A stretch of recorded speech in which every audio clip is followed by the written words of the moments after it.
चाची ने बोल दिया कि तूने मारा कि मोनू ने मारा, और फिर मेरे माइंड में बात आ गई कि हाँ मैं ये बोल सकती हूँ कि मैंने नहीं मारा, मोनू ने मारा। और स्कूल के फ्रेंड्स हैं, हमें सब लोग यही बोलते हैं कि तुम लोग ट्विंस हो, इसका फायदा उठाते हो, तुम लोग उठा सकते हो। हाँ। कभी मतलब मैम ने एकदम से पूछ लिया कि हाँ चलो अंकिता ये बताओ, और मैं इसको देखो और ये मुझे देखी, मैं क्या मोनू बोल कुछ बोल, और इसने क्या किया फटाफट। Hello guys, welcome to our new blog. कैसे हैं आप सब लोग? वी होप आप सब लोग ठीक होंगे और हम भी अच्छे हैं। तो आज का ब्लॉग बहुत ज्यादा इंटरेस्टिंग होने वाला है, क्योंकि हम लोग आज आपको बताएंगे ट्विंस होने के क्या क्या फायदे हैं और क्या क्या नुकसान है। तो सबसे पहले हम बताते हैं, तो शुरुआत करते हैं अपने बचपन से। तो अभी मेरे को एक बात याद आ रही थी कि जब हम छोटे होते थे तो बहुत सारे बच्चे हम आपस में खेलते होते थे, और साथ में ही एक घर है, तो हम सब लोग एक जगह पे खेल रहे थे, और एक पता नहीं क्या हुआ और कैसे हुआ तो क्या हुआ, मतलब ऐसे हुआ कुछ, और मैंने क्या किया कि उसको थप्पड़ मार दिया। ठीक है, मैंने उसको थप्पड़ मारा। छोटी थी हमारी कजन है, वो छोटी है हमसे, 3 साल छोटी है हमारे से, और पता नहीं क्या हुआ और मैंने उसको थप्पड़ मार दिया और वो घर चली गई। नहीं, मेरे को याद आ गई क्या हुआ। वो फ्लावर में होते थे, वो पर्पल कलर के ऐसे खेतों में उगे होते थे, झाड़ियों में। उस फूल के पीछे कुछ हुआ, उसने बोला कि मैंने लेना है, शायद एक ही फूल खिला था वो, और वो बोल रही थी कि मैंने लेना है। मैंने बोला नहीं मैंने लेना है, और उसने तोड़ा और वो भाग रही थी घर की तरफ, और मैंने उसको पीठ पे थप्पड़ मार दिया और वो चली गई घर। और उसने क्या किया कि घर में जाके अपनी मम्मा को बता दिया कि मम्मा मेरे को उसने मारा, और फिर उसने देखा कि हाँ बहुत निशान वगैरह पड़ गए हैं। तो फिर क्या हुआ कि थोड़ी देर हुई और मैं चली गई चाची के घर, और चाची बोलते कि आजा तू आज, किसने मारा ऐसे, आजा तू आज, इसको इतने जोर से थप्पड़ मारा और पीठ पे निशान पड़ गए हैं। और मैं सोचूं कि अब मैं क्या बोलूं, अब हम इतने शातिर तो नहीं होते थे बचपन में, अभी भी नहीं है इतने शातिर की हेर फेर कर दे बातों का कि नहीं ऐसे नहीं ऐसे हुआ। तो फिर क्या हुआ कि चाची ने बोला कि किसने मारा इसको इतने जोर से, और फिर मैं सोचूं कि अब मैं क्या बोलूं। फिर तब तक चाची ने बोल दिया कि तूने मारा कि मोनू ने मारा, और फिर मेरे माइंड में बात आ गई कि हाँ मैं ये बोल सकती हूँ कि मैंने नहीं मारा, मोनू ने मारा। और मैंने बोल दिया कि नहीं मैंने नहीं मारा है और मोनू ने मारा है। ठीक है, तो फिर मैं आ गई घर वापिस। उसके बाद थोड़ी देर बाद ये गई होगी, तो अब उसका यही बताएगी कि उसके साथ ये क्या हुआ था उसके मैं गई तो फिर चाची ने बोला कि हाँ तूने मारा है, मतलब अब नाम लिया, नाम नहीं लेंगे हम लोग कि तूने मारा है इसको।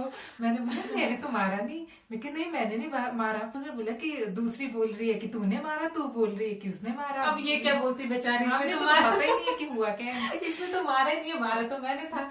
तो मैंने बोला नहीं मैंने नहीं मारा है, बोले तुम दोनों में से किसी ने तो मारा होगा, या तूने मारा है। मैंने नहीं मारा है, सोनू ने मारा है, अब आप देख लो, उससे पूछो, मेरे को क्यों पूछ रहे थे, मैंने मारा ही नहीं है। चाची क्या ही बोलते, वैसे भी ऐसा बोलते कि इतने जोर से थप्पड़ मारा और लग गई, ऐसा मत करना दोबारा। बट उनको यही पता नहीं चला कि किसने मारा, सोनू, क्योंकि मैंने इसका नाम फंसा दिया और इसने ये बोलती मैंने मारा नहीं, जब इसको पता ही नहीं है।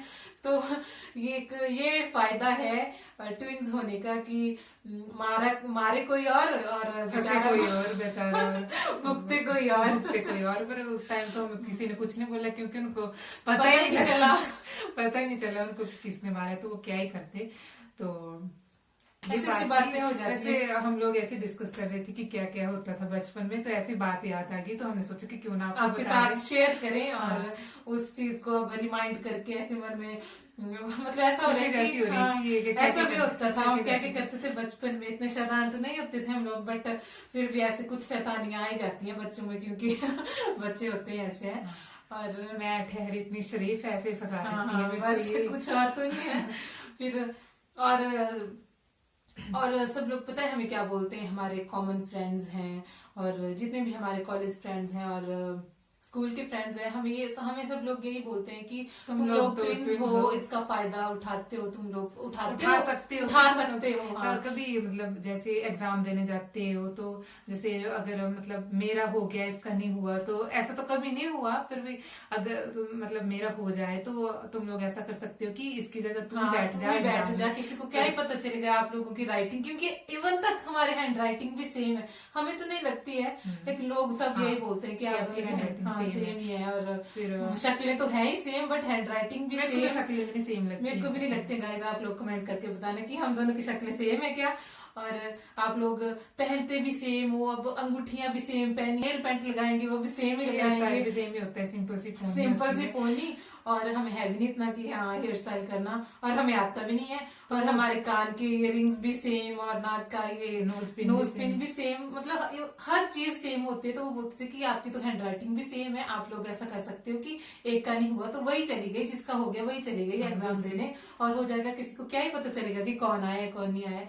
बट हमने आज तक ऐसा कुछ नहीं किया, बट लॉकडाउन के टाइम हमने ये चीज की है। ये एग्जैक्टली ये चीज हाँ। नहीं की है कि मैं आपको बताती हूँ कि हुआ क्या था। उस टाइम ऑनलाइन क्लासेस लगती थी, तो अब जैसे टीचर्स बोल ही देते हैं कि आप लोग इसको रिवाइज करके आना, हम पूछेंगे। और लॉकडाउन में तो कौन ही पढ़ता था है। यार, कौन ही पढ़ता था, क्योंकि बड़े टाइम बाद हमें ऐसे मस्ती करने का और ऐसे ये सब करने का मौका मिला था, तो कोई नहीं पढ़ता था लॉकडाउन में। अगर पढ़ते भी थे तो ऐसे ही चल के पूछ लिया तो कोई बात नहीं, कॉपी खोल लेंगे, कौन देख रहा है हाँ सामने क्या है। तो फिर जैसे क्लास लगी तो मैम ने पूछा, फिर मैम ने पढ़ने के लिए दिया था, और मैम ने बोला कि किया ना सभी ने रिवाइज, तो सभी यहाँ yes yes ma'am yes ma'am. तो नो तो कोई बोलता ही नहीं, तो कोई बोलता ही नहीं था। सब पढ़ के आते थे बेचारे, मतलब लॉकडाउन में सब जी जान से हाँ, पढ़ते थे, सब इतना होते थे अपनी पढ़ाई की प्रति कि नहीं हमने पढ़ना है। कोई मना नहीं करता था, हाँ जी पढ़ के आए हैं, और सामने बुक्स खोली होती थी। तो क्या हुआ कि मैम ने पूछा अच्छा पढ़ के आए हैं, हाँ जी पढ़ के आए हैं। तो बताओ, कुछ क्वेश्चन पूछा और इससे पूछा कि अंकिता आप बताओ कि, और मैंने कुछ नहीं पढ़ा। इसने कुछ इवन तक मैं पता नहीं कर भी क्या रही थी, पता नहीं क्या कर रही थी। मेरा माइंड था ही नहीं क्लास की तरफ, मेरा माइंड इधर उधर घूमा हुआ था, मैं पता नहीं क्या सोच रही थी। और मैम ने एकदम से पूछ लिया कि हाँ चलो अंकिता ये बताओ, और मैं इसको देखो और ये मुझे देखिए, मैं क्या मोनू बोल कुछ बोल। और इसने क्या किया, फटाफट से दोनों के फोन ऑन होते थे, मैंने फटाफट से इसका माइक अनम्यूट किया और आंसर दे दिया। अच्छा मैम ने बोला वेरी गुड, पढ़ के आई है। Yes ma'am. और जैसे मैंने इसका माइक ऑफ किया और मैम ने अगला क्वेश्चन पूछा और डायरेक्ट मेरा नंबर आ गया। अब अंजलि तू बता। मैं इतनी हड़बड़ाई, मैं क्या अब क्या करूं, मैं जो क्वेश्चन पूछा वो मेरे को आता नहीं, फटाफट से पन्ने पेज बदलूंगे कि कहाँ है वो क्वेश्चन, क्या पूछा। क्योंकि उस टाइम में मिलता भी नहीं है क्वेश्चन कि क्या क्वेश्चन पूछा और क्या आंसर हम लोग दे। और इसने आई थिंक वो सेम ही क्वेश्चन पूछा था हमसे, मेरे को ऐसी याद आ रही है। हाँ, सेम क्वेश्चन पूछा, और मैं सोचा अब मैंने अपने तरीके से तो आंसर दे दिया, अब सेम उसी वे में अगर आंसर दूंगी तो ऐसा ना हो कहीं मैम को पता चल जाए कि हाँ ये वही बोल रही है। तो फिर मैंने उसको घुमा फिरा के आंसर दे दिया, मतलब उस क्वेश्चन का मैम को, पर मैम को पता नहीं चला। और इवन तक जब मुझे याद है जब हम लोग 8th में पढ़ते थे ना, तो उस टाइम क्या हुआ कि हमारे प्री बोर्ड लगे थे। हाँ, दिसंबर में जो पेपर होते हैं, प्री बोर्ड नहीं सेकंड टर्म जो पेपर होते हैं वो लगे हुए थे हमारे। और हमारा संस्कृत का पेपर था, याद आई, संस्कृत का पेपर था। और हमारे बीच में एक और बैठता था, और उसके आगे ये होती थी, हमारे रोल नंबर सेम होते थे। बट जैसे अब हमारे 8th क्लास है तो बीच में 9th वाले बिठा देने या 10th वाले बिठा देने, तो ऐसा होता था। और क्या हुआ कि संस्कृत का पेपर था और हमने दे दिया। इवन तक हमने एक दूसरे से चीटिंग तक भी नहीं की, हमें सारा पेपर आता था क्योंकि संस्कृत के टीचर हमारे बहुत अच्छे थे। और हमें किसी भी चीज की ऐसे इधर उधर से करने की कोशिश तो क्या करनी, इधर उधर से करने की जरूरत ही नहीं पड़ती थी कि हाँ हम इधर से देखें। इंटेलिजेंट होते थे ना हम लोग उस टाइम पे, हाँ सच में होते थे। और तो हमें ऐसे होता नहीं था कि चीटिंग करनी है कुछ। और संस्कृत का पेपर बहुत अच्छा गया। उससे अगला पेपर हमारा हिंदी का था, और सर बोलते कि अंजलि और अंकिता आप दोनों का पेपर बिल्कुल सेम है, आप दोनों ने पक्का एक दूसरे से नकल मारी है ना। मैं कि नो सर हमने नहीं मारी है नकल, है ना, याद आया। और सर बोलते कि आप दोनों ने सेम ही पैराग्राफ किया हुआ है। उस टाइम आता था हिंदी टू संस्कृत से हिंदी में ट्रांसलेट करने के लिए निबंध जैसा। और हाँ, अब हम दोनों ऑब्वियसली अब पढ़ने बैठते हैं तो साथ ही बैठ सेम ही चीजें पढ़ते हैं। ऐसा नहीं कि हाँ कि ये वाली यूनिट्स तू पढ़ ले ये वाली मैं पढ़ लेती हूँ और भी कर। और ऐसा भी नहीं जो टॉपिक इसने छोड़ना वो मैंने भी छोड़ देना, ऐसा होता था हमारा। तो हमने सेम ही टॉपिक पढ़ते हैं और सेम ही हम करके आ जाते थे। तो सर ने बोला कि आप दोनों ने एक दूसरे से पक्का चीटिंग की है। मैं कि नहीं सर। और घर में आके हम डिस्कस कर रहे थे कि है ना मोनू कि हमने चीटिंग नहीं की, और सर हम ऐसा कैसे बोल सकते हैं। फिर अगले दिन पेपर था, पता नहीं किस चीज का था, और हमने डिस्कस किया कि तू कौन सा पैराग्राफ करे, अब ये बता मुझे, क्योंकि जो ये करेगी उससे अलग मैं करूंगी। क्योंकि ऑप्शन होता था ना उसमें कि कौन सा है, मतलब या क्वेश्चन उसमें ऑप्शन होते थे कि कौन सा करना है। तो जो ये पैराग्राफ करती थी उससे उल्टा ही मैं करती थी, क्योंकि ऐसा हम लोग ताकि सर को पता ना चले कि पता क्या मतलब सर को ऐसा नहीं लगे कि हमने चीटिंग की है। तो ये बात भी थी। ये एक तो नुकसान ही हो गया कि हम लोगों ने चीटिंग नहीं की, और सर भी हम लोग फंस गए कि तुम लोगों ने चीटिंग की। तो ये हमारा एक नुकसान होता है, ये ट्विंस होने का एक नुकसान है। और फायदा और क्या फायदा है? फायदे तो बहुत सारे होते हैं, पर हाँ एक चीज और कि अब बचपन में मम्मा हमें सेम ही सूट पहनाते थे, सेम ही कलर पहनाते थे, सेम ही सूट पहनाते थे।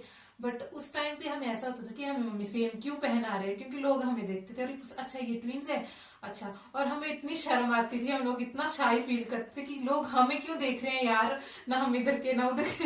मतलब ऐसा होता था कि होता है ना कि जैसे अगर लोग आपको ऐसे नोटिस कर रहे हैं तो फिर अजीब सा लगता है कि हमें क्यों देख रहे हैं। और अब तो हम जैसे शॉपिंग करने जाते हैं तो अब क्या होता है हमारे साथ कि जैसे कोई सूट होता है तो हम दोनों को सेम ही कलर, हाँ, सेम ही सूट पसंद आएगा, सेम ही कलर पसंद आएगा। फिर हम आपस में कॉम्प्रोमाइज कर लेते हैं कि पहले वाला मैंने तेरे को तेरी चॉइस का दिया था, अब तू मेरे को मेरी चॉइस का दे। तो अब हम ऐसे कर लेते हैं। और अगर सेम मिल जाए तो हम सेम भी खरीद लेते हैं। और अब हम ऐसे हाँ सेम भी खरीद लेते हैं, क्योंकि अब सबको मैक्सिमम पता ही है। अब अगर हम नई जगह जाएंगे तो वहां पे तो किसी को नहीं पता होगा कि हम लोग ट्विंस हैं, वो तो शक्लें देख के बोलेंगे। बट मेरे को तो शक्लें भी नहीं लगती हैं, सच में मुझे भी नहीं लगती है। और तो अब हम सेम पहन लेते हैं, क्योंकि अब हम इस चीज के हैबिचुअल हो चुके हैं कि हाँ अब हम ट्विंस हैं तो हमें लोग देखेंगे और हमें नोटिस तो करेंगे। तो उस चीज की अब हमें इतना शर्म नहीं आती है। बट छोटे होते तो हमें बहुत ऐसा शर्म आती थी। और एमएससी में भी जब हमारा बर्थडे था, याद आया, हम लोग सेम कपड़े। वैसे तो पता था कि ये ट्विंस हैं। हमारी क्लास को तो पता ही था, पर जो हमारे सीनियर्स थे उनको नहीं पता था कि ये पता था ट्विंस है, लेकिन ऐसे कोई नोटिस नहीं करता है ना। जैसे अब इसने भी अलग कपड़े पहने होंगे, मैंने भी अलग कपड़े पहने होंगे, तो ऐसे कौन ही देखता है कि चले हैं, सब चले हैं अपनी मर्जी से, चले हैं इधर उधर अपना क्लासेस लगा रहे हैं। बट उस दिन हमारा बर्थडे था और हमने सोचा कि आज हम लोग सेम पहनेंगे। कलर्स तो सेम नहीं थे, बट उनका जो उस पे कढ़ाई थी वो सब कुछ सेम थी। और व्हाइट कलर का प्लाजो था और व्हाइट ही दुपट्टा था। और इवन तक हमने रबड़ बैंड भी सेम ही लगाए थे। तो उस दिन हम चले गए ऐसे बढ़िया सेम के। और बस पूरी कॉलेज की नजरें हमारे ऊपर। अच्छा, ऐसे फिर हम लोग ऐसे जा रहे तो ऐसे देख रहे, अच्छा ये ट्विंस है। मैं बहुत बड़ी गलती हो गई आज। उसके बाद हमने कभी सेम कपड़े नहीं पहने एमएससी में। हाँ सेम कपड़े नहीं पहने, बट अब पहन लेते हैं, क्योंकि अब हम उससे एक लेवल और ऊपर आ चुके हैं। तो ऐसी चीजें हमारे साथ हुई हैं, तो हमने सोचा कि हम आपके साथ भी शेयर कर देते हैं। और थोड़ा सा आपके लिए भी थोड़ा सा अलग सा हो जाएगा व्लॉग देखने के लिए, क्योंकि हम लोग अपना लाइफस्टाइल ही डालते हैं। हाँ तो आज हमने सोचा कि आपको थोड़ा सा एंटरटेन कर देते हैं अपनी बातें सुना के। कि हम लोग तो बहुत एंटरटेन हुए, आपका पता नहीं। आई होप कि आपको भी पसंद आएगा ये व्लॉग, क्योंकि हमें तो बहुत पसंद आएगा ही, क्योंकि हमारे बचपन से वो बातें जुड़ी हैं। तो और आप हमारे चेहरे की मुस्कुराहट से ही ये पता लगा सकते हैं कि हमें इस टाइम कितनी खुशी हो रही है उन बचपन की चीजों को याद करके। तो ये था हमारा आज का व्लॉग और हमारे ट्विंस होने के फायदे और नुकसान। बाकी भी अगर हमें कभी कुछ चीजें याद आएंगी तो आपके साथ जरूर शेयर करेंगे। और तो बस कर दे एंड अब। हाँ तो आज का व्लॉग हम यहीं पे एंड करते हैं और मिलते हैं आपसे नेक्स्ट व्लॉग में। आई होप आपको हमारा व्लॉग अच्छा लगा होगा। अगर अच्छा लगा है तो please like, share and subscribe and also comment करके जरूर बताना कि आपको हमारा व्लॉग कैसा लगा। Bye bye.